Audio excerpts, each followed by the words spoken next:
ಜ್ಞಾನಧ್ವನಿ ಕೇಳುಗರಿಗೆ ನಮಸ್ಕಾರ. ಈಗ ವಿಶ್ವೇಶ್ವರ ಭಟ್ ಅವರ ಆವಿಷ್ಕಾರದ ಹರಿಕಾರ. ಬುದ್ಧಿಶಾಲಿ ಇಸ್ರೇಲಿಗಳು ವಿಶ್ವವನ್ನು ಬದಲಿಸಿದ ಪರಿ. ಅಧ್ಯಾಯ 10. Golden firewall.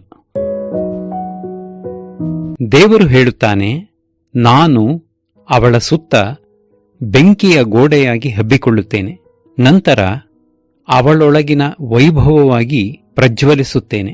ಜಕರಾಯ, ಕ್ರಿಶ್ಚಿಯನ್ ಬೈಬಲ್ನಲ್ಲಿ. ರಾಕೆಟ್ ಕಿಟನ್ನ ಆಟ ಬಂದ್. ಅದು 2015 ನವೆಂಬರ್ 9 ಸಂಜೆ 6 ಗಂಟೆಯ ಸಮಯ.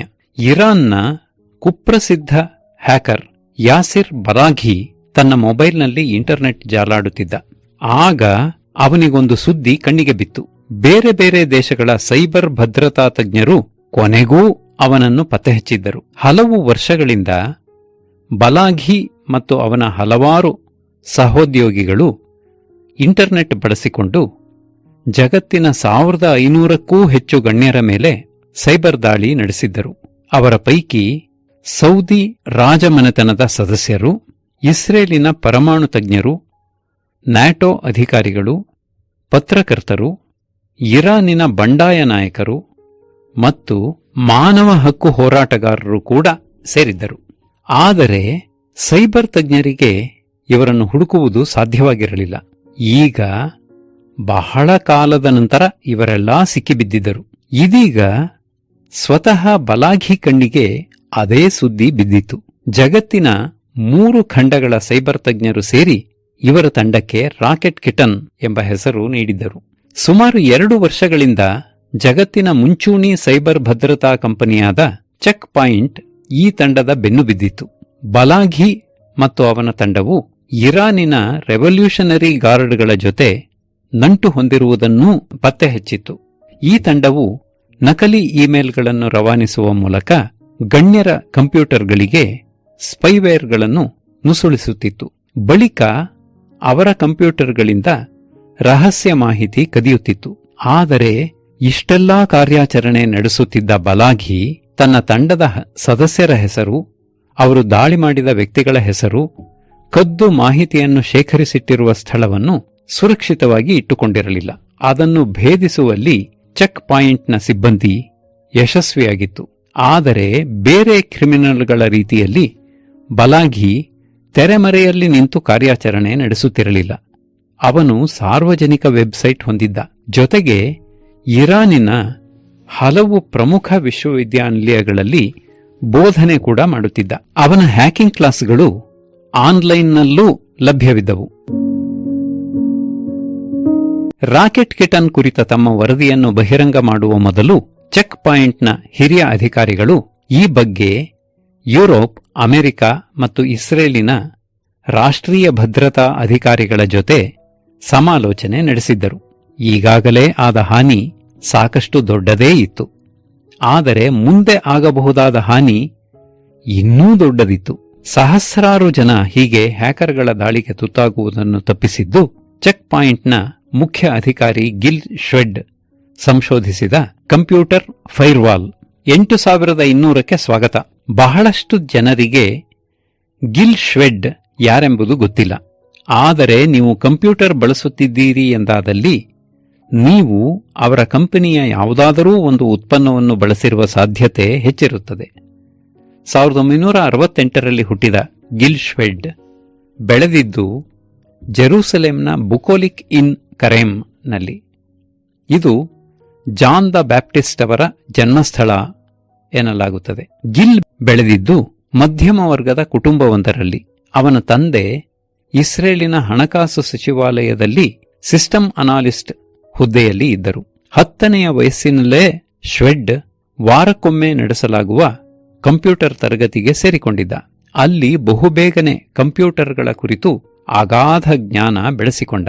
ಕಂಪ್ಯೂಟರ್ ವಿಷಯದಲ್ಲಿ ಅವನ ತಲೆ ಎಷ್ಟು ಚುರುಕಾಗಿತ್ತು ಅಂದರೆ 2 ವರ್ಷಗಳ ಬಳಿಕ ಸಾಫ್ಟ್ವೇರ್ ಕಂಪನಿಯೊಂದರಲ್ಲಿ ಅವನಿಗೆ ಒಳ್ಳೆಯ ಸಂಬಳದ ಕೆಲಸವೇ ಸಿಕ್ಕಿಬಿಟ್ಟಿತು. ಕೇವಲ 12ನೇ ವಯಸ್ಸಿಗೆ ಸಾಫ್ಟ್ವೇರ್ ಕಂಪನಿಯಲ್ಲಿ ಕೆಲಸ ಮಾಡುವುದನ್ನು ಊಹಿಸಿ. ನಂತರ 14ನೇ ವಯಸ್ಸಿಗೆ ಅವನು ಹೀಬ್ರೂ ವಿಶ್ವವಿದ್ಯಾನಿಲಯಕ್ಕೆ ಸೇರುತ್ತೇನೆಂದು ಪೋಷಕರ ಬಳಿ ಅನುಮತಿ ಕೇಳಿದ್ದ. ಅವನಿಗೆ ಪೋಷಕರ ಪ್ರೋತ್ಸಾಹವಿತ್ತು. ನನ್ನ ಪೋಷಕರೆಂದೂ ನನ್ನ ಮೇಲೆ ಇಂಥದ್ದೇ ಕೆಲಸ ಮಾಡುವಂತೆ ಒತ್ತಡ ಹೇರಲಿಲ್ಲ. ಅವರು ನನಗೆ ಒತ್ತಡ ಹೇರಿದ್ದು ಒಂದೇ ವಿಷಯದಲ್ಲಿ, ಅದೇನೆಂದರೆ ಏನೇನೋ ಕೆಲಸ ಮಾಡುತ್ತಾ ಬದುಕಿನ ಸಮತೋಲನ ಕಳೆದುಕೊಳ್ಳಬೇಡ ಎಂದು ನೆನಪಿಸಿಕೊಳ್ಳುತ್ತಾನೆ ಗಿಲ್. ಯುವಕನಾಗಿದ್ದಾಗಲೇ ಗಿಲ್ ಶ್ವೆಡ್ 2 ಕಡೆ ಕೆಲಸ ಕೂಡ ಮಾಡುತ್ತಿದ್ದ. ಒಂದು ಹೀಬ್ರೂ ವಿಶ್ವವಿದ್ಯಾನಿಲಯದಲ್ಲಿ ಕಂಪ್ಯೂಟರ್ ಸಿಸ್ಟಮ್ ಅಡ್ಮಿನಿಸ್ಟ್ರೇಟರ್ ಆಗಿ, ಮತ್ತೊಂದು EMET ಕಂಪ್ಯೂಟಿಂಗ್ ಕಂಪನಿಯಲ್ಲಿ. ಈ ಸಂಸ್ಥೆ ವಾಸ್ತುಶಿಲ್ಪ ಮತ್ತು ಮೂಲಸೌಕರ್ಯ ಕ್ಷೇತ್ರದ ಸಮಸ್ಯೆಗಳಿಗೆ ಪರಿಹಾರ ನೀಡುವ ಕೆಲಸ ಮಾಡುತ್ತಿತ್ತು. ಆದರೆ 18ನೇ ವಯಸ್ಸಿಗೆ ಗಿಲ್ ಶ್ವೆಡ್ ಮಿಲಿಟರಿಗೆ ಸೇರಬೇಕಾಗಿತ್ತು. ಅದರಂತೆ ಇಸ್ರೇಲಿ ಡಿಫೆನ್ಸ್ ಫೋರ್ಸ್ IDF ಸೇರಿಕೊಂಡ ಅವನು ಅಲ್ಲಿ ಅತ್ಯಂತ ಪ್ರಸಿದ್ಧವಾಗಿದ್ದ 8200ಕ್ಕೆ ಸೇರ್ಪಡೆಯಾದ. ಆ ಘಟಕ ತನ್ನ ಕಾರ್ಯನಿರ್ವಹಣೆ ಹಾಗೂ ತಂತ್ರಜ್ಞಾನದಲ್ಲಿ ಅಮೆರಿಕದ NSAಗೆ ಸಮನಾದ ಘಟಕ. ಮುಖ್ಯವಾಗಿ ಅದು ಸಿಗ್ನಲ್ ಇಂಟೆಲಿಜೆನ್ಸ್ ಮತ್ತು ಸಂಕೇತಾಕ್ಷರಗಳನ್ನು ಭೇದಿಸುವ ಕೆಲಸ ಮಾಡುತ್ತದೆ. ಈ ಘಟಕದಲ್ಲಿ ಕಾರ್ಯನಿರ್ವಹಿಸುವ ವೇಳೆ ಶ್ವೆಡ್ ರಹಸ್ಯ ದಾಖಲೆಗಳು ಕೆಲವರಿಗೆ ಮಾತ್ರವೇ ಸಿಗುವಂತಹ ನೆಟ್ವರ್ಕ್ ವ್ಯವಸ್ಥೆಯೊಂದನ್ನು ಅಭಿವೃದ್ಧಿಪಡಿಸಿದ್ದ. ಅದೇ ನೆಟ್ವರ್ಕ್ನಲ್ಲಿದ್ದರೂ ಬೇರೆಯವರಿಗೆ ರಹಸ್ಯ ದಾಖಲೆಗಳು ಸಿಗುತ್ತಿರಲಿಲ್ಲ. ಹೀಗಾಗಿ ರಹಸ್ಯ ದಾಖಲೆಗಳು ಇರುವ ಉನ್ನತ ವ್ಯವಸ್ಥೆಯಲ್ಲಿ ಕೆಲಸ ಮಾಡುವ ಅವಕಾಶ ನನಗೆ ಸಿಕ್ಕಿತ್ತು. ಅಲ್ಲಿ ಎಲ್ಲರೂ ಒಂದೇ ವ್ಯವಸ್ಥೆಯಲ್ಲಿ ಕೆಲಸ ಮಾಡುತ್ತಿದ್ದರೂ ಕೆಲವರಿಗೆ ಮಾತ್ರ ಎಲ್ಲ ಹಕ್ಕುಗಳು ಇರುತ್ತಿದ್ದವು. ಇನ್ನು ಕೆಲವರಿಗೆ ಕೆಲವು ಮಾಹಿತಿಗಳನ್ನು ನೋಡುವ ಹಕ್ಕು ನಿರಾಕರಿಸಲಾಗುತ್ತಿತ್ತು ಎನ್ನುತ್ತಾನೆ ಶ್ವೆಡ್. ಮಿಲಿಟರಿ ಸೇವೆಯಲ್ಲಿರುವಾಗಲೇ ಗಿಲ್ ಶ್ವೆಡ್ಗೆ ತಾನು ಬದುಕಿನಲ್ಲಿ ಮುಂದೇನು ಮಾಡಬೇಕು ಎಂಬ ಬಗ್ಗೆ ಸ್ಪಷ್ಟ ಕಲ್ಪನೆ ಮೂಡತೊಡಗಿತ್ತು. ಮೊದಲಿನಿಂದಲೂ ಅವನಿಗೆ ತಾನು ಏನಾದರೂ ಹೊಸತನ್ನು ಸೃಷ್ಟಿಸಬೇಕು ಎಂಬ ಬಯಕೆ ಇತ್ತು. ಮಿಲಿಟರಿಗೆ ಸೇರಿದ ಮೇಲೆ ಅದು ಹೆಚ್ಚಾಯಿತು. ಬೇರೆ ಯಾರಿಗಾಗಿಯೋ ಕೆಲಸ ಮಾಡುವುದು ಅವನಿಗೆ ಇಷ್ಟವಿರಲಿಲ್ಲ. ಆ ದಿನಗಳನ್ನು ಗಿಲ್ ನೆನಪಿಸಿಕೊಳ್ಳುತ್ತಾನೆ. ನಾನು ಯೌವನದ ದಿನಗಳನ್ನು ಕಳೆದಿದ್ದೇ ಹಾಗೆ. ಆಗಷ್ಟೇ ಇಂಟರ್ನೆಟ್ ಬಂದಿತ್ತು. ಆ ದಿನಗಳಲ್ಲೇ ಕಂಪ್ಯೂಟರ್ಗೆ ಭದ್ರತೆ ವ್ಯವಸ್ಥೆಯೊಂದನ್ನು ಕಂಡುಹಿಡಿಯುವ ಕನಸು ಕಂಡಿದ್ದೆ. ಆದರೆ ಆ ಬಗ್ಗೆ ಸ್ನೇಹಿತರ ಜೊತೆ ಮಾತನಾಡಿದಾಗ ಅವರೆಲ್ಲ ಅಂತಹ ಉತ್ಪನ್ನಗಳಿಗೆ ಬೇಡಿಕೆ ಇಲ್ಲ ಎಂದಿದ್ದರು. 1991ರಲ್ಲಿ ಶ್ವೆಡ್ ಇಸ್ರೇಲಿ ಮಿಲಿಟರಿ ಪಡೆಯಲ್ಲಿ ಸೇವೆ ಮುಗಿಸಿದ. ಬಳಿಕ ಪೋಷಕರ ಆಶಯಕ್ಕೆ ವಿರುದ್ಧವಾಗಿ ಕಾಲೇಜು ವಿದ್ಯಾಭ್ಯಾಸ ನಿಲ್ಲಿಸಿಬಿಟ್ಟ. ಅದರ ಬದಲಿಗೆ ಆಪ್ಟ್ರೋಟೆಕ್ ಎಂಬ ಇಸ್ರೇಲಿ ಸ್ಟಾರ್ಟಪ್ ಕಂಪನಿಯೊಂದರಲ್ಲಿ ಸಾಫ್ಟ್ವೇರ್ ಡೆವಲಪರ್ನ ಕೆಲಸಕ್ಕೆ ಸೇರಿಕೊಂಡ. ಕಾಲೇಜು ಶಿಕ್ಷಣವನ್ನು ಅರ್ಧಕ್ಕೇ ನಿಲ್ಲಿಸಿ ಕೆಲಸಕ್ಕೆ ಸೇರುವುದು ಶ್ವೆಡ್ ತನ್ನ ಜೀವನದಲ್ಲಿ ತೆಗೆದುಕೊಂಡ ಅತ್ಯುತ್ತಮ ನಿರ್ಧಾರವಾಗಿತ್ತು. ಅಲ್ಲಿ ಅವನು ಹೊಸ ಉತ್ಪನ್ನಗಳನ್ನು ಸೃಷ್ಟಿಸುವುದು ಹೇಗೆ, ಪ್ಯಾಕೇಜ್ ಮಾಡುವುದು ಹೇಗೆ, ಅದನ್ನು ಮಾರುಕಟ್ಟೆಗೆ ತಲುಪಿಸುವುದು ಹೇಗೆ ಎಂಬುದನ್ನು ಕಲಿತುಕೊಂಡ. ಜೊತೆಗೆ ಅತ್ಯುತ್ತಮ ಪ್ರೋಗ್ರಾಮರ್ ಆಗಿದ್ದ ಮಾರಿಯಸ್ ನಚ್ಟ್ ಎಂಬುವನನ್ನು ಭೇಟಿಯಾದ. ಇಬ್ಬರೂ ಮೊದಲು ಮಿಲಿಟರಿಯಲ್ಲಿ ಕೆಲಸ ಮಾಡಿದವರು. ಆ ನಂಟು ಅವರಿಬ್ಬರನ್ನು ಇನ್ನಷ್ಟು ಹತ್ತಿರವಾಗಿಸಿತು. ನಚ್ಟ್ ಟಾಲ್ಪಾಯ್ಟ್ ಪ್ರೋಗ್ರಾಂ ಎಂಬ ಪ್ರತಿಷ್ಠಿತ ಯೋಜನೆಯಡಿ ಪದವಿ ಪಡೆದಿದ್ದ. ಮಿಲಿಟರಿಯಲ್ಲಿದ್ದುಕೊಂಡೇ ಪದವಿ ಓದುವ ಯೋಜನೆ ಅದಾಗಿತ್ತು. ಅವನ ಜೊತೆ ಕಂಪ್ಯೂಟರ್ ಹಾಗೂ ಇಂಟರ್ನೆಟ್ಗೆ ರಕ್ಷಣೆ ಒದಗಿಸುವ ವ್ಯವಸ್ಥೆಯೊಂದನ್ನು ರೂಪಿಸುವ ಬಗ್ಗೆ ಶ್ವೆಡ್ ತನ್ನ ಐಡಿಯಾ ಹಂಚಿಕೊಂಡ. ಆಗ ಅಂತರ್ಜಾಲ ಸೇವೆ ಇನ್ನೂ ಅತ್ಯಂತ ಆರಂಭಿಕ ಹಂತದಲ್ಲಿತ್ತು. ಅದು ಎಲ್ಲರನ್ನೂ ವ್ಯಾಪಕವಾಗಿ ತಲುಪಿರಲಿಲ್ಲ. ಕೇವಲ ಸರ್ಕಾರಿ ಕಚೇರಿಗಳು ಮತ್ತು ವಿಶ್ವವಿದ್ಯಾನಿಲಯಗಳಲ್ಲಿ ಮಾತ್ರವೇ ಬಳಕೆಯಾಗುತ್ತಿತ್ತು. ಆದರೆ ಶ್ವೆಡ್ ಮತ್ತು ನಚ್ಟ್ ಇಬ್ಬರಿಗೂ ಇಂಟರ್ನೆಟ್ ವಿಶ್ವವ್ಯಾಪಿಯಾಗಲು ಹೆಚ್ಚು ಸಮಯ ಬೇಕಿಲ್ಲ ಎಂಬುದು ಗೊತ್ತಿತ್ತು. ಅಂತರ್ಜಾಲ ಬಹಳ ದೊಡ್ಡ ಪ್ರಮಾಣದಲ್ಲಿ ಎಲ್ಲೆಡೆ ವ್ಯಾಪಿಸಿಕೊಳ್ಳಲಿದೆ. ಅದರದ್ದೊಂದು ಕ್ರಾಂತಿಯೇ ಆಗಲಿದೆ ಎಂದು ನನಗೆ ಗೊತ್ತಿತ್ತು. ಆದರೆ ಎಷ್ಟು ದೊಡ್ಡ ಪ್ರಮಾಣದಲ್ಲಿ ಎಂಬುದರ ಕಲ್ಪನೆ ಇರಲಿಲ್ಲ ಎನ್ನುತ್ತಾನೆ ಶ್ವೆಡ್. ಶೂನ್ಯದಿಂದ ಆರಂಭ. 1990ರ ದಶಕದ ಆರಂಭದಲ್ಲಿ ವೆಬ್ ಹೆಚ್ಚು ಜನಪ್ರಿಯವಾಗುತ್ತಿದ್ದಂತೆ ಹಲವಾರು ವೇದಿಕೆಗಳು ಅಂತರ್ಜಾಲ ಸುರಕ್ಷತೆ ಬಗ್ಗೆ ಗಮನ ಹರಿಸಿದ್ದನ್ನು ಶ್ವೆಡ್ ಸೂಕ್ಷ್ಮವಾಗಿ ಅವಲೋಕಿಸಿದ್ದ. ಹೀಗಾಗಿ ಒಂದು ವಿಷಯವಂತೂ ಖಚಿತವಾಗಿತ್ತು: ಕಂಪನಿಗಳು ಅಂತರ್ಜಾಲ ಸಂಪರ್ಕ ಹೊಂದಲು ಉತ್ಸುಕತೆ ಹೊಂದಿದ್ದವು, ಆದರೆ ಅವುಗಳಿಗೆ ಸುರಕ್ಷತೆಯ ಭೀತಿ ಕಾಡುತ್ತಿತ್ತು. ಆಗ ನಮಗೆ ಒಂದು ವಿಷಯ ಖಚಿತವಾಗಿತ್ತು: ಇಂತಹ ಅಪಾಯದಿಂದ ರಕ್ಷಣೆ ಪಡೆಯುವ ವ್ಯವಸ್ಥೆಯೊಂದು ಜಗತ್ತಿಗೆ ಬೇಕಿದೆ. ಹೀಗಾಗಿ ಶ್ವೆಡ್ ಹಲವು ಕಂಪನಿಗಳಿಗೆ ಇಮೇಲ್ ಕಳಿಸಿ ಅವರ ಕಂಪನಿಗೆ ಇರುವ ಸುರಕ್ಷತೆಯ ಕುರಿತಾದ ಆತಂಕಗಳೇನು ಮತ್ತು ಅವರಿಗೆ ಯಾವ ರೀತಿಯ ಸುರಕ್ಷತೆ ಬೇಕಿದೆ ಎಂಬುದನ್ನು ತಿಳಿಸತೊಡಗಿದ. ಜೊತೆಗೆ ಅವನು ಮತ್ತು ನಚ್ಟ್ ಸಂಭಾವ್ಯ ಪ್ರತಿಸ್ಪರ್ಧಿಗಳ ಕುರಿತೂ ಮಾಹಿತಿ ಸಂಗ್ರಹಿಸತೊಡಗಿದ್ದರು. ಆಗಲೇ ಅವರಿಗೆ ಈ ವಲಯ ಮುಂದೆ ದೊಡ್ಡ ಅವಕಾಶಗಳ ಬುಟ್ಟಿಯನ್ನೇ ಹೊತ್ತು ತರಲಿದೆ ಎಂದು ಖಚಿತವಾಗಿತ್ತು. ಕೂಡಲೇ ಶ್ವೆಡ್ 8200 ಯೂನಿಟ್ನಲ್ಲಿ ತನ್ನ ಸ್ನೇಹಿತನಾಗಿದ್ದ ಶ್ಲೋಮೋ ಕ್ರಾಮರ್ನನ್ನು ಸಂಪರ್ಕಿಸಿದ.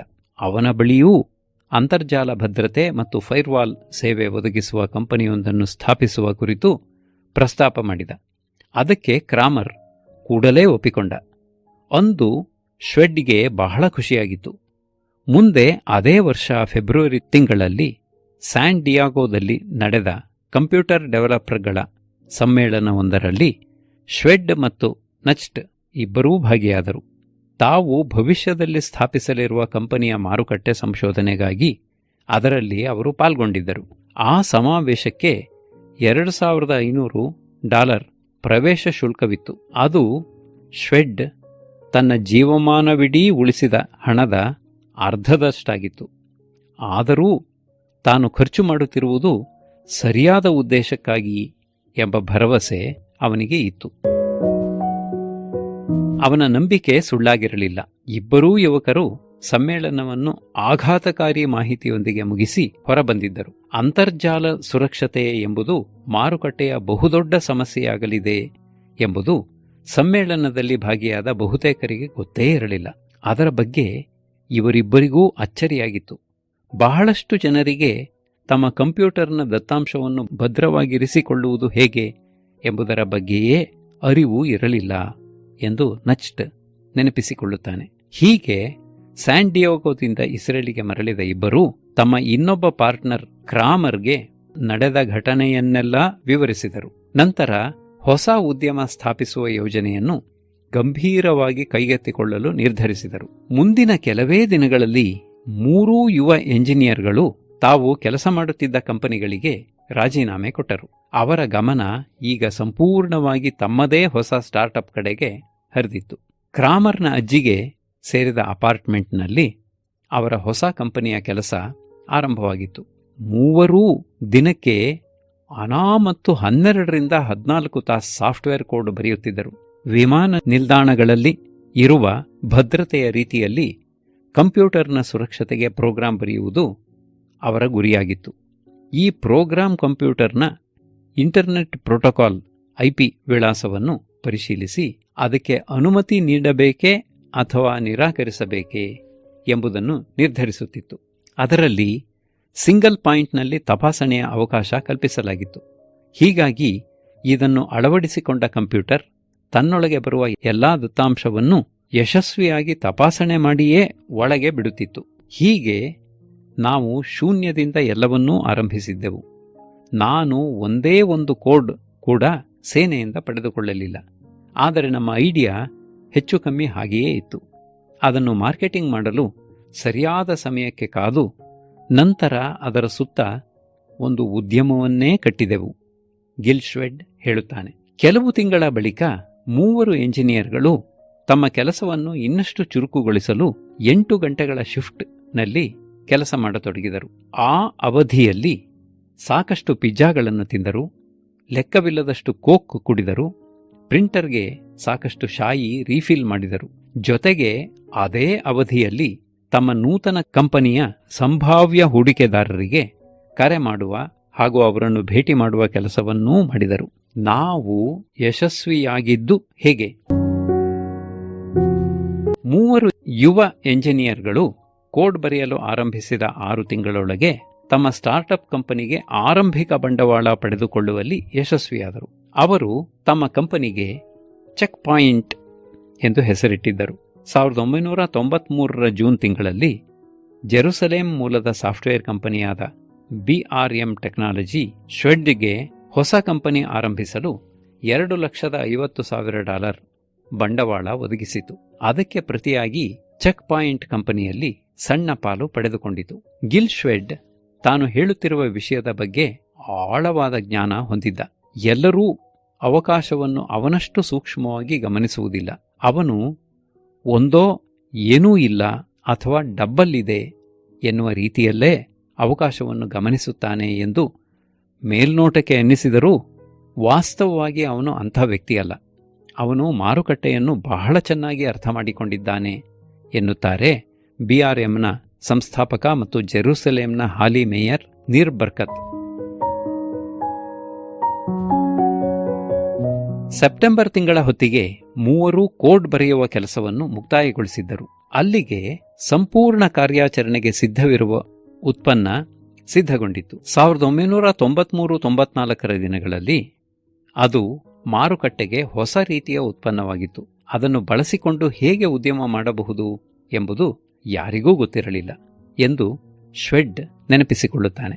ಅವರು ಇಸ್ರೇಲ್ನ ಬೇರೆ ಬೇರೆ ಕಂಪನಿಗಳ ಮೇಲೆ ರಾತ್ರಿ ಹೊತ್ತು ತಮ್ಮ ಉತ್ಪನ್ನಗಳನ್ನು ಪರೀಕ್ಷಿಸಲು ಆರಂಭಿಸಿದ್ದರು. ಆ ಪೈಕಿ ಒಂದು ಪ್ರಕರಣ ಆಘಾತಕಾರಿಯಾಗಿತ್ತು. ಶ್ವೆಡ್ನ ಟೀಮ್ ರಾತ್ರಿ ವೇಳೆ ವಿವಿಧ ಕಂಪನಿಗಳ ಕಂಪ್ಯೂಟರ್ಗಳಿಗೆ ತಮ್ಮ ಫೈರ್ವಾಲ್ ಅಳವಡಿಸಿ ಇಂಟರ್ನೆಟ್ ಸಂಪರ್ಕ ನೀಡಿ ಹೊರಜಗತ್ತಿಗೆ ಸಂಪರ್ಕ ಕಲ್ಪಿಸುತ್ತಿತ್ತು. ಎಷ್ಟೋ ವೇಳೆ ಆ ಕಂಪನಿಗಳ ಕಂಪ್ಯೂಟರ್ಗಳು ಮೊಟ್ಟ ಮೊದಲ ಬಾರಿ ಹೀಗೆ ಹೊರಜಗತ್ತಿಗೆ ತೆರೆದುಕೊಳ್ಳುತ್ತಿದ್ದವು. ಒಂದು ರಾತ್ರಿ ಹೀಗೆ ಸಂಪರ್ಕ ನೀಡಿದಾಗ ಕೇವಲ 1 ತಾಸಿನಲ್ಲಿ ಯಾರೋ ಈ ಕಂಪ್ಯೂಟರ್ಗಳನ್ನು ಹ್ಯಾಕ್ ಮಾಡಲು ಯತ್ನಿಸಿದ್ದರು. ನಮಗೆ ಶಾಕ್ ಆಯಿತು ಎಂದು ಶ್ವೆಡ್ ಮೆಲುಕು ಹಾಕುತ್ತಾನೆ. ಕೂಡಲೇ ಅಲಾರ್ಮ್ ಮೊಳಗಿತು. ಮೊದಲಿಗೆ ಶ್ವೆಡ್ ಇದು ಸಾಧ್ಯವೇ ಇಲ್ಲ ಎಂದೇ ಭಾವಿಸಿದ್ದ. 2 ವಾರದ ನಂತರ ಪೊಲೀಸರು ಇದಕ್ಕೆ ಸಂಬಂಧಪಟ್ಟಂತೆ ಒಬ್ಬನನ್ನು ಅರೆಸ್ಟ್ ಮಾಡಿದರು. ಆಗ ಇವರಿಗೆ ತಮ್ಮ ಕಂಪ್ಯೂಟರನ್ನು ಹ್ಯಾಕರ್ಗಳು ಹ್ಯಾಕ್ ಮಾಡಲು ಯತ್ನಿಸಿದ್ದು ಮತ್ತು ಅದನ್ನು ತಮ್ಮ ಫೈರ್ವಾಲ್ ಸಾಫ್ಟ್ವೇರ್ ತಡೆದಿದ್ದು ಖಾತ್ರಿಯಾಯಿತು. ಆದರೆ ಶ್ವೆಡ್ ಮತ್ತು ಅವನ ಸಹೋದ್ಯೋಗಿಗಳಿಗೆ ಇದ್ದ ಇದಕ್ಕಿಂತ ದೊಡ್ಡ ಸವಾಲೆಂದರೆ ತಮ್ಮ ಉತ್ಪನ್ನಗಳನ್ನು ಮಾರಾಟ ಮಾಡುವುದು. ಇಸ್ರೇಲ್ನ ಯಾವುದೋ ಮೂಲೆಯಲ್ಲಿರುವ ರಮನ್ ಗನ್ನ ಅಪಾರ್ಟ್ಮೆಂಟ್ ಒಂದರಲ್ಲಿ ನಾವು ಕುಳಿತುಕೊಂಡು ಉತ್ಪನ್ನಗಳನ್ನು ತಯಾರಿಸಿದರೆ ಅದನ್ನು ಅಮೆರಿಕ ಸೇರಿದಂತೆ ವಿಶ್ವದ ಇತರೆ ಭಾಗಗಳಲ್ಲಿ ಸಂಭಾವ್ಯ ಖರೀದಿದಾರರಿಗೆ ಮುಟ್ಟಿಸುವುದಾದರೂ ಹೇಗೆ ಎನ್ನುವ ಪ್ರಶ್ನೆ ನಮ್ಮನ್ನು ಕಾಡಿತ್ತು ಎನ್ನುತ್ತಾನೆ ಶ್ವೆಡ್. ನಾವು ಈ ಸಮಸ್ಯೆ ಪರಿಹರಿಸುವುದಾದರೂ ಹೇಗೆ? ನಮ್ಮ ಉತ್ಪನ್ನಗಳನ್ನು 10 ಟೈಮ್ ಝೋನ್ನಷ್ಟು ದೂರವಿರುವ ಪರದೇಶಕ್ಕೆ ಕಳುಹಿಸುವುದು ಹೇಗೆ? ಮೂವರೂ ಚಿಂತೆಗೆ ಬಿದ್ದಿದ್ದರು. ಶೀಘ್ರವೇ ಅವರು ಅಮೆರಿಕಕ್ಕೆ ತೆರಳಿ ಸುಮಾರು 20 ಕಂಪನಿಗಳೊಂದಿಗೆ ಮಾತುಕತೆ ನಡೆಸಿದರು. ಆ ಕಂಪನಿಗಳ ತಾಂತ್ರಿಕ ಅಧಿಕಾರಿಗಳಿಗೆ ತಮ್ಮ ಫೈರ್ವಾಲ್ 1 ಉತ್ಪನ್ನದ ಮಹತ್ವವನ್ನು ತಿಳಿ ಹೇಳಿದರು. ಅವರು ಹೀಗೆ ಭೇಟಿ ಮಾಡಿದ ಕಂಪನಿಗಳ ಪೈಕಿ ಸ್ಟೇಟ್ ಸ್ಟ್ರೀಟ್ ಬ್ಯಾಂಕ್, ಗೋಲ್ಡ್ಮನ್ ಸ್ಯಾಟ್ಸ್ ಮತ್ತು ನ್ಯಾಷನಲ್ ಸೆಮಿಕಂಡಕ್ಟರ್ ಕೂಡ ಸೇರಿದ್ದವು. ಅಮೆರಿಕದಲ್ಲಿ ನೆಲೆಸಿದ್ದ ವೇಳೆ ಮೂವರೂ ಅಗ್ಗದ ದರದ ಹೋಟೆಲ್ನಲ್ಲೇ ತಂಗಿದ್ದರು. ಜೊತೆಗೆ ಕಂಪನಿಗಳ ಅಧಿಕಾರಿಗಳ ಜೊತೆ ಸಭೆ ಮಾಡಲು ಹೋಗುವಾಗ ಸದಾ ಕಪ್ಪು ಬಣ್ಣದ ವಸ್ತ್ರವನ್ನೇ ಧರಿಸುತ್ತಿದ್ದರು. ಇದು ಕಡಿಮೆ ಬಟ್ಟೆ ಇಟ್ಟುಕೊಂಡು ಒಂದೆಡೆಯಿಂದ ಇನ್ನೊಂದೆಡೆ ಪ್ರವಾಸ ಮಾಡಲು ನೆರವಾಗುತ್ತಿತ್ತು. ಇವರೆಲ್ಲ ತಮ್ಮ ಕಂಪನಿಯ ಯೂನಿಫಾರ್ಮ್ನಲ್ಲಿ ಬಂದಿದ್ದಾರೆಂದು ಬೇರೆಯವರು ತಿಳಿದುಕೊಳ್ಳುತ್ತಿದ್ದರು. ಇಂಥ ಭೇಟಿ ವೇಳೆ ಹಲವು ಕಂಪನಿಗಳಲ್ಲಿ ಪ್ರಾಯೋಗಿಕವಾಗಿ ಫೈರ್ವಾಲ್ 1 ವ್ಯವಸ್ಥೆಯನ್ನು ಶ್ವೆಡ್ನ ಟೀಮ್ ಅಳವಡಿಸಿತು. ತನ್ಮೂಲಕ ಈ ವ್ಯವಸ್ಥೆ ತುಂಬಾ ಸರಳ, ಆದರೆ ಅಷ್ಟೇ ಪರಿಣಾಮಕಾರಿ ಎಂದು ಮನವರಿಕೆ ಮಾಡಿಕೊಡಲು ಯತ್ನಿಸಿತು. ಆರಂಭದಲ್ಲಿ ಕೆಲವರು ಫೈರ್ವಾಲ್ ಅತ್ಯಂತ ಸಂಕೀರ್ಣ ವ್ಯವಸ್ಥೆ ಎಂದು ಗುಣಗುತ್ತಿದ್ದರು. ಆಗ ಇವರು, ಹೌದಾ, ಎಲ್ಲಿ ನಿಮ್ಮ ಕಂಪ್ಯೂಟರ್ ಕೊಡಿ ಎಂದು ಪಟಪಟನೆ ಫೈರ್ವಾಲ್ ಅಳವಡಿಸಿ ತೋರಿಸುತ್ತಿದ್ದರು. ಓಹ್, ಇದನ್ನು ಇನ್ಸ್ಟಾಲ್ ಮಾಡಲು ಸಾಫ್ಟ್ವೇರ್ ಇಂಜಿನಿಯರ್ಗಳು ಬೇಡ ಎಂದು ಕಂಪನಿಯವರಿಗೆ ಆಶ್ಚರ್ಯವಾಗುತ್ತಿತ್ತು. ಜೊತೆಗೆ ಹ್ಯಾಕರ್ಗಳು ಕಂಪ್ಯೂಟರ್ ಹ್ಯಾಕ್ ಮಾಡಲು ಯತ್ನಿಸಿದ ಕೂಡಲೇ ಪಾಪಪ್ ಬಂದು ಎಚ್ಚರಿಕೆ ನೀಡುವ ವ್ಯವಸ್ಥೆ ಸಹಜವಾಗಿಯೇ ಕಂಪನಿಗಳಲ್ಲಿ ಆಸಕ್ತಿ ಹುಟ್ಟುಹಾಕಿತ್ತು. ಬಹಳ ಬೇಗ ರಕ್ಷಣಾ ತಜ್ಞರಿಗೆ ಫೈರ್ವಾಲ್ 1 ಹೊಸದೊಂದು ಕ್ರಾಂತಿಕಾರಿ ವ್ಯವಸ್ಥೆ ಎಂದು ಅರಿವಾಗಿತ್ತು. ಫೈರ್ವಾಲ್ 1 ಕಂಪ್ಯೂಟರ್ ಅಥವಾ ನೆಟ್ವರ್ಕ್ನಲ್ಲಿ ಅಳವಡಿಸುವ ದತ್ತಾಂಶದ ಮೂಲ, ಜಾಗ ಮತ್ತು ಉದ್ದೇಶದ ಮಾಹಿತಿ ನೀಡುವುದು ಮಾತ್ರವಲ್ಲದೆ ಚೆಕ್ ಪಾಯಿಂಟ್ನ ಯೂಸರ್ ಇಂಟರ್ಫೇಸ್ ಬಹಳ ತ್ವರಿತ ಮತ್ತು ವಿಶ್ಲೇಷಣಾತ್ಮಕವಾಗಿತ್ತು. ಫೈರ್ವಾಲ್ 1 ಅಳವಡಿಸಲು ಯಾವುದೇ ಕಂಪ್ಯೂಟರ್ ತಜ್ಞರ ಅವಶ್ಯಕತೆ ಇರಲಿಲ್ಲ. ಸಣ್ಣದೊಂದು ತರಬೇತಿ ಬಳಿಕ ಯಾರು ಬೇಕಾದರೂ ಇದನ್ನು ಸುಲಭವಾಗಿ ಅಳವಡಿಸಬಹುದಾಗಿತ್ತು. BRMನಿಂದ ಸಿಕ್ಕ ಬಂಡವಾಳದ ಪೈಕಿ ಸ್ವಲ್ಪ ಹಣವನ್ನು ಬಳಸಿಕೊಂಡು ಸ್ಯಾನ್ ಫ್ರಾನ್ಸಿಸ್ಕೋ ಮೂಲದ ವೆಂಚರ್ ಕ್ಯಾಪಿಟಲಿಸ್ಟ್ ಡೇವಿ ಬ್ಲೂಮ್ಬರ್ಗ್ನ ನೆರವು ಪಡೆದು ಕಂಪನಿಗೆ ಬಂಡವಾಳ ಹರಿದು ಬರುವಂತೆ ಮಾಡಲು ಶ್ವೆಡ್ ನಿರ್ಧರಿಸಿದ. ಏಕೆಂದರೆ ಅಮೆರಿಕದ ಮಾರುಕಟ್ಟೆ ಪ್ರವೇಶಿಸಲು ತಜ್ಞರೊಬ್ಬರ ಅವಶ್ಯಕತೆ ಚೆಕ್ ಪಾಯಿಂಟಿಗೆ ಇತ್ತು. ಮೊದಲು ಅಮೆರಿಕದ ಮಾರುಕಟ್ಟೆಗೆ ಕಾಲಿಟ್ಟು ಬಳಿಕ ಅಲ್ಲಿಂದ ವಿಶ್ವದೆಲ್ಲೆಡೆ ಉದ್ಯಮ ವಿಸ್ತರಿಸುವುದು ಅತ್ಯಂತ ಅಗತ್ಯವಾಗಿತ್ತು. ಉತ್ಪನ್ನಗಳನ್ನು ನೇರವಾಗಿ ಮಾರುಕಟ್ಟೆಗೆ ಬಿಡುಗಡೆ ಮಾಡುವ ಬದಲು ಅದನ್ನು ಹಂಚಿಕೆದಾರರ ಮೂಲಕ ಬಿಡುಗಡೆ ಮಾಡಲು ಅವನ ಟೀಮ್ ನಿರ್ಧರಿಸಿತು. ಮೊದಲಿಗೆ ಚೆಕ್ ಪಾಯಿಂಟ್ ಕಂಪನಿ ದೊಡ್ಡ ಸವಾಲುಗಳನ್ನು ಎದುರಿಸಿತು. ದೊಡ್ಡ ದೊಡ್ಡ ಕಂಪನಿಗಳನ್ನು ವಿಶ್ವಾಸಕ್ಕೆ ತೆಗೆದುಕೊಂಡು ಅವರಿಗೆ ಕಂಪ್ಯೂಟರ್ನ ಭದ್ರತೆಯ ಬಗ್ಗೆ ಅರಿವು ಮೂಡಿಸಿ ಫೈರ್ವಾಲ್ 1 ಸಾಫ್ಟ್ವೇರ್ ಖರೀದಿಸುವಂತೆ ಮಾಡುವುದು ಸುಲಭವಿರಲಿಲ್ಲ. ಏಕೆಂದರೆ ದೊಡ್ಡ ಕಂಪನಿಗಳು ತಮ್ಮದೇ ಆದ ಇಂಟರ್ನೆಟ್ ಸಂಪರ್ಕ ಹೊಂದಿರುತ್ತಿದ್ದವು ಮತ್ತು ಅವರಿಗೆ ಭದ್ರತೆ ಆದ್ಯತೆಯ ವಿಷಯವಾಗಿರಲಿಲ್ಲ. ಜೊತೆಗೆ ಚೆಕ್ ಪಾಯಿಂಟ್ಗೆ ಆ ವೇಳೆ ದೊಡ್ಡ ಹೆಸರಾಗಲಿ ಇಮೇಜ್ ಆಗಲಿ ಇರಲಿಲ್ಲ. ಅದು ಸಾಲದೆಂಬಂತೆ ಚೆಕ್ ಪಾಯಿಂಟ್ ಮೊಸಾದ್ ಸಂಘಟನೆಯ ಒಂದು ಘಟಕ ಎಂದು ಯಾರೋ ಪ್ರಚಾರ ಮಾಡಿದ್ದರು. ಅದು ಬಾಯಿಂದ ಬಾಯಿಗೆ ಹರಡಿ ಕಂಪನಿಯ ಸಮಸ್ಯೆಯನ್ನು ಇನ್ನಷ್ಟು ದೊಡ್ಡದು ಮಾಡಿತು. ಒಮ್ಮೆಯಂತೂ ನಚ್ಟ್ ಇಸ್ರೇಲಿ ಗುಪ್ತಚರ ಇರಬಹುದೆಂಬ ಅನುಮಾನದಿಂದಾಗಿ ಅಮೆರಿಕದ NSAದ ವಿಸಿಟರ್ ಪಾರ್ಕಿಂಗ್ನಲ್ಲಿ ಕಾಯಬೇಕಾಗಿ ಬಂದಿತ್ತು. ಇನ್ನು ಉದ್ಯಮಗಳ ಜೊತೆ ಒಪ್ಪಂದಕ್ಕೆ ಸಹಿ ಹಾಕಲು ಅಥವಾ ಅವರಿಗೆ ತೋರಿಸಿ ನಂಬಿಕೆ ಹುಟ್ಟಿಸಲು ಚೆಕ್ ಪಾಯಿಂಟ್ಗೆ ಅಮೆರಿಕದಲ್ಲಿ ಯಾವುದೇ ಕಚೇರಿ ಇರಲಿಲ್ಲ. ಇಂಥ ಬೆಳವಣಿಗೆಗಳ ಬೆನ್ನಲ್ಲೇ ಶ್ವೆಡ್ ಯೆಲ್ಲೋ ಪೇಜಸ್ನಲ್ಲಿ ಹುಡುಕುತ್ತಿದ್ದಾಗ ತಮ್ಮ ಸಮಸ್ಯೆಗೆ ಪರಿಹಾರ ನೀಡಬಲ್ಲ ಕಂಪನಿಯೊಂದು ಬೋಸ್ಟನ್ನಲ್ಲಿ ಇರುವುದನ್ನು ಪತ್ತೆ ಹಚ್ಚಿದ. ಒಂದು ದಿನಕ್ಕೆ 4,000 ಸೈಬರ್ ದಾಳಿ.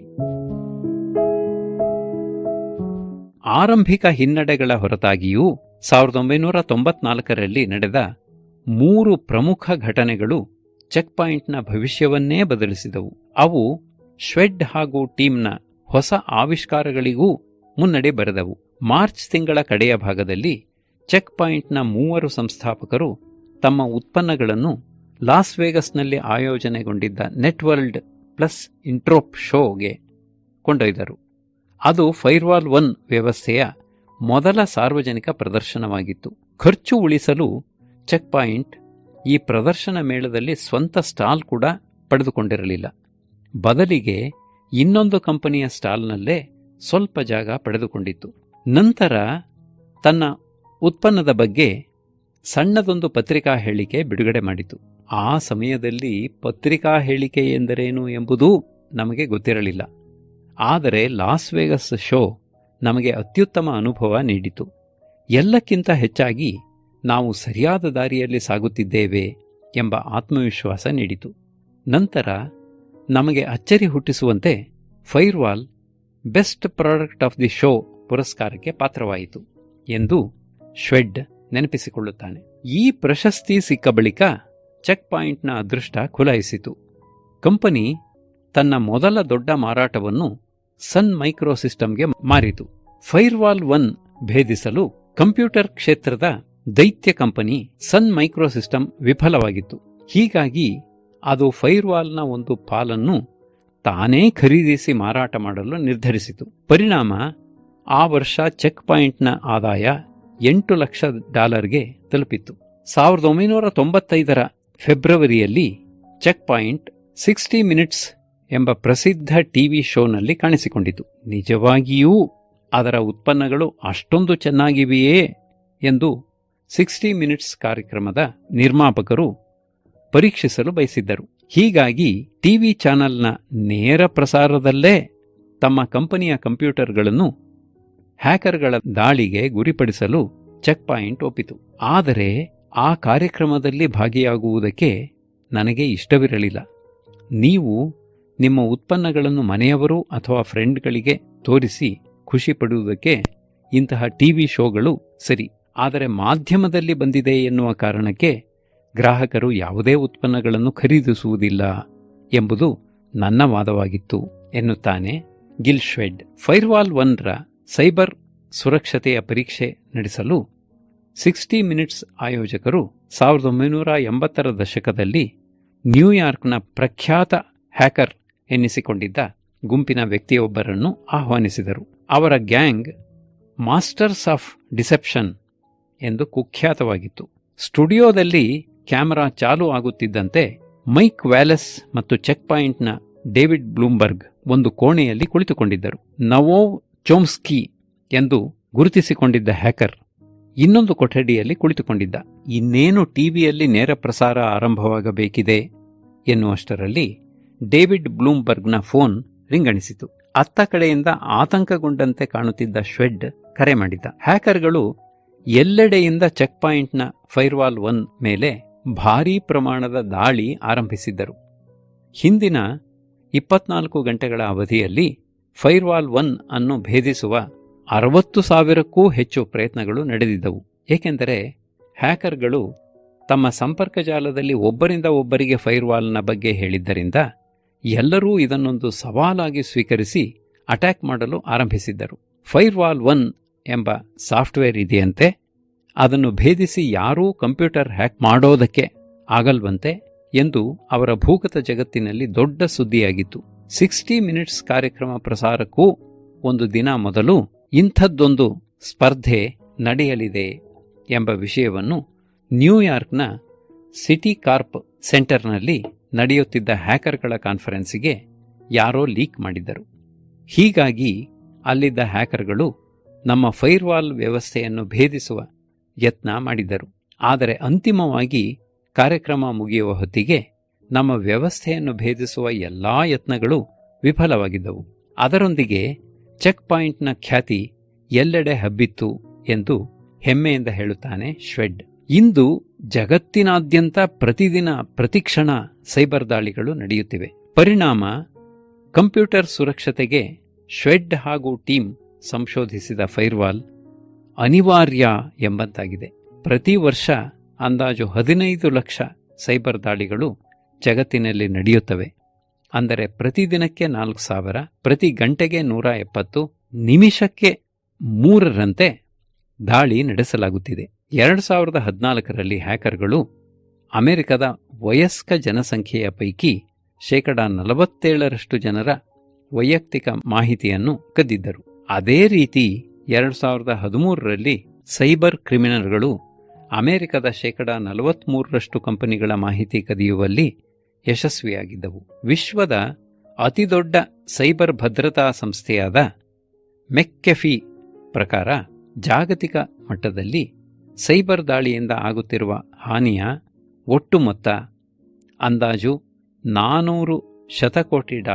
ಫೈರ್ವಾಲ್ ಸೈಬರ್ ಭದ್ರತೆಯಲ್ಲಿ ಜೀವನಾಡಿಯಂತಿದೆ ಎಂಬುದು ಇಸ್ರೇಲ್ನ ವಿದೇಶಾಂಗ ಸಚಿವಾಲಯದಲ್ಲಿ ನಾವೀನ್ಯತೆ ಮತ್ತು ಸೈಬರ್ ತಂತ್ರಜ್ಞಾನ ವಿಭಾಗದ ಮುಖ್ಯಸ್ಥರಾಗಿರುವ ಯೋವ್ ಅಡ್ಲೆರ್ ಅಭಿಪ್ರಾಯ. ಈ ಅತ್ಯದ್ಭುತ ಸಂಶೋಧನೆಯು ಜಾಗತಿಕ ಸಂಪರ್ಕ ವ್ಯವಸ್ಥೆಯನ್ನು ರಕ್ಷಿಸಲು ಇಸ್ರೇಲ್ ನೀಡಿರುವ ಹಲವು ಕೊಡುಗೆಗಳ ಪೈಕಿ ಮುಂಚೂಣಿಯಲ್ಲಿ ಕಾಣಿಸಿಕೊಳ್ಳುವಂತಹದ್ದು ಎನ್ನುತ್ತಾರೆ ಅಡ್ಲೆರ್. ಇಂದು ಚೆಕ್ ಪಾಯಿಂಟ್ನ ಫೈರ್ವಾಲ್ ವ್ಯವಸ್ಥೆಯು ಜಗತ್ತಿನಾದ್ಯಂತ 1 ಲಕ್ಷಕ್ಕೂ ಹೆಚ್ಚು ಉದ್ಯಮಗಳಿಗೆ ಸೈಬರ್ ಸುರಕ್ಷತೆಯನ್ನು ಒದಗಿಸುತ್ತಿದೆ. ಈ ಪೈಕಿ 94% ಕಂಪನಿಗಳು ಫಾರ್ಚೂನ್ 100ರ ಪಟ್ಟಿಯಲ್ಲಿರುವ ಪ್ರತಿಷ್ಠಿತ ಕಂಪನಿಗಳು. 87% ಕಂಪನಿಗಳು ಫಾರ್ಚೂನ್ 500 ಲಿಸ್ಟ್ನಲ್ಲಿರುವ ಕಂಪನಿಗಳು. ಜಗತ್ತಿನ ಬಹುತೇಕ ದೇಶಗಳಲ್ಲಿ ಸರ್ಕಾರ ಮತ್ತು ಸರ್ಕಾರಿ ಸಂಸ್ಥೆಗಳು ಇದೇ ಫೈರ್ವಾಲ್ ಅಳವಡಿಸಿಕೊಂಡಿವೆ. ಇಂದು ಈ ಕಂಪನಿಯ ಮಾರುಕಟ್ಟೆ ಮೌಲ್ಯ $15 ಶತಕೋಟಿ ಗಿಂತಲೂ ಹೆಚ್ಚು. ಕಂಪನಿಯ 2900ಕ್ಕೂ ಹೆಚ್ಚು ನೌಕರರು Australia, Belarus, Canada, Israel, Sweden ಮತ್ತು ಅಮೆರಿಕ ಸೇರಿದಂತೆ ಹಲವು ದೇಶಗಳಲ್ಲಿರುವ ಕಚೇರಿಗಳಲ್ಲಿ ಕಾರ್ಯನಿರ್ವಹಿಸುತ್ತಿದ್ದಾರೆ. ಎಲ್ಲವೂ ಡಿಜಿಟಲೀಕರಣಗೊಳ್ಳುತ್ತಿರುವ ಈ ದಿನಗಳಲ್ಲಿ ಫೈರ್ವಾಲ್ ಇಲ್ಲದ ಸ್ಥಿತಿಯನ್ನು ಊಹಿಸಲೂ ಸಾಧ್ಯವಿಲ್ಲ. ಇಸ್ರೇಲಿ ಸಮಾಜದ ಮೇಲೆ ಗಿಲ್ ಶ್ವೆಡ್ ಹೇಗೆ ಅಗಾಧ ಪರಿಣಾಮ ಬೀರಿದನೋ ಹಾಗೆಯೇ ಇಸ್ರೇಲ್ನ ಅಪ್ಪ ಅಮ್ಮಂದಿರ ಮೇಲೆಯೂ ಬೀರಿದ್ದಾನೆ. ತಮ್ಮ ಮಕ್ಕಳು ಕೇವಲ ಡಾಕ್ಟರ್ ಅಥವಾ ವಕೀಲರಾಗಬೇಕು ಎಂದು ಬಯಸುತ್ತಿದ್ದ ಯಹೂದಿಗಳ ಮನಸ್ಥಿತಿಯನ್ನೇ ಅವನು ತನ್ನ ಸಾಧನೆಯ ಮೂಲಕ ಬದಲಾಯಿಸಿಬಿಟ್ಟ. ಇಂದು ಚೆಕ್ ಪಾಯಿಂಟ್ನ ಯುವಕರ ಸಾಧನೆಯಿಂದ ಸ್ಫೂರ್ತಿ ಪಡೆದು ಯಹೂದಿ ಯುವಕ ಯುವತಿಯರು ಸಾಫ್ಟ್ವೇರ್ ಡಿಸೈನರ್, ಎಂಜಿನಿಯರ್ ಮತ್ತು ಉದ್ಯಮಪತಿಗಳಾಗುತ್ತಿದ್ದಾರೆ ಎನ್ನುತ್ತಾನೆ ಚೆಕ್ ಪಾಯಿಂಟ್ನ ಆರಂಭಿಕ ಬಂಡವಾಳ ಹೂಡಿಕೆದಾರ ಕಂಪನಿಯಾದ BRM ಕ್ಯಾಪಿಟಲ್ಸ್ನ ಮುಖ್ಯಸ್ಥ ಚಾರ್ಲಿ ಫೆಡರ್ಮನ್. ವಿಶ್ವದ ಅತ್ಯಂತ ಯಶಸ್ವಿ ಸೈಬರ್ ಭದ್ರತಾ ಕಂಪನಿಯ ಪ್ರವರ್ತಕನಾದ ಗಿಲ್ ಶ್ವೆಡ್ನನ್ನು ಕಂಪ್ಯೂಟರ್ ಲೋಕದ ಜನರು ಪ್ರೀತಿಯಿಂದ ಗಿಲ್ ಬೇಟ್ಸ್ ಎಂದು ಕರೆಯುತ್ತಾರೆ. ಫೈರ್ವಾಲ್ನ ಇಂಥದ್ದೊಂದು ಭಾರೀ ಯಶಸ್ಸಿನ ಬಳಿಕವೂ ಹ್ಯಾಕರ್ಗಳು ಪ್ರತಿ ಕ್ಷಣವೂ ಸರ್ಕಾರ, ಉದ್ಯಮ ಮತ್ತು ಖಾಸಗಿ ವ್ಯಕ್ತಿಗಳ ಕಂಪ್ಯೂಟರ್ಗಳ ಮೇಲೆ ದಾಳಿ ನಡೆಸುವ ಯತ್ನವನ್ನು ನಡೆಸುತ್ತಲೇ ಇದ್ದಾರೆ. ಸೈಬರ್ ಭದ್ರತೆಯನ್ನು ಅಪರಾಧದ ವಿರುದ್ಧ ಹೋರಾಟ ಎನ್ನುವ ನಕಾರಾತ್ಮಕ ಯೋಜನೆಯ ಬಗ್ಗೆ ಬದಲಾಗಿ ಪೂರ್ವಭಾವಿ ಸಿದ್ಧತೆ ಎಂದು ಧನಾತ್ಮಕವಾಗಿ ನೋಡಬೇಕು. ನಾವದನ್ನು ಪೊಲೀಸರ ರೀತಿಯಲ್ಲಿ ನೋಡಬಾರದು ಎನ್ನುತ್ತಾನೆ ಶ್ವೆಡ್. ಒಂದು ವೇಳೆ ಗಿಲ್ ಶ್ವೆಡ್ ತನ್ನ ಪೋಷಕರ ಇಷ್ಟದಂತೆ ಶಾಲೆಯಲ್ಲೇ ಉಳಿದಿದ್ದರೆ ಏನಾಗುತ್ತಿತ್ತು? ಬಹುಶಃ ಅವನೆಂದೂ ಈ ಜಗತ್ತನ್ನು ನಮಗೆ ಉಳಿದುಕೊಳ್ಳಲು ಇಷ್ಟು ಒಳ್ಳೆಯ ಜಾಗವನ್ನಾಗಿಸಿದ ಫೈರ್ವಾಲ್ ವ್ಯವಸ್ಥೆಯನ್ನು ಆವಿಷ್ಕರಿಸುತ್ತಲೇ ಇರಲಿಲ್ಲ.